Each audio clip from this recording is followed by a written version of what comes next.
Masonry അഥവാ പടവ്, ഇതിന് നമ്മൾ ഏത് മെറ്റീരിയൽ ചൂസ് ചെയ്യും? ഇതിന് പ്രധാനമായിട്ടും അവൈലബിൾ ആയിട്ടുള്ള രണ്ട് തരത്തിലുള്ള മെറ്റീരിയൽസ് ആണ്.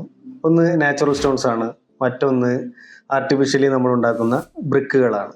നാച്ചുറൽ സ്റ്റോൺസിൽ വരുന്നവയാണ് ലാറ്ററൈറ്റ് സ്റ്റോൺസ്, വെട്ടുകല്ല്, ചെങ്കല്ല് എന്നൊക്കെ പറയും. മറ്റൊന്ന് കരിങ്കല്ലാണ്, വേറെ ഉള്ളത് മഡ് ബ്ലോക്കുകളാണ്. നാച്ചുറൽ സ്റ്റോൺസിന് തെർമൽ ഇൻസുലേഷൻ പ്രോപ്പർട്ടി കുറെ കൂടി കൂടുതലാണ്. പക്ഷെ ഇതിൻ്റെ ഒരു പ്രധാന പ്രശ്നം ഇതിൻ്റെ അവൈലബിലിറ്റിയാണ്.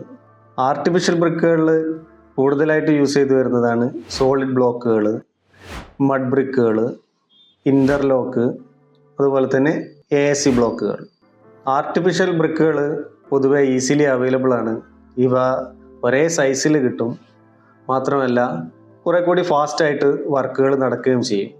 ഈ മെറ്റീരിയൽസിൻ്റെ അഡ്വാൻറ്റേജസും ഡിസഡ്വാൻറ്റേജസും വിശദീകരിക്കുന്ന ഡീറ്റെയിൽഡ് ആയിട്ടുള്ള വീഡിയോ നമ്മുടെ യൂട്യൂബ് ചാനലിലുണ്ട്. നിങ്ങളിപ്പം പുതുതായി വീട് പണിയാൻ ഇരിക്കുന്നവരോ അതല്ല ഈ മെറ്റീരിയൽസിനെ കുറിച്ച് കൂടുതൽ അറിയാൻ ആകാംക്ഷയുള്ളവരോ ആണെങ്കിൽ ഈ വീഡിയോ നിങ്ങൾക്ക് ഉപകാരപ്പെടും.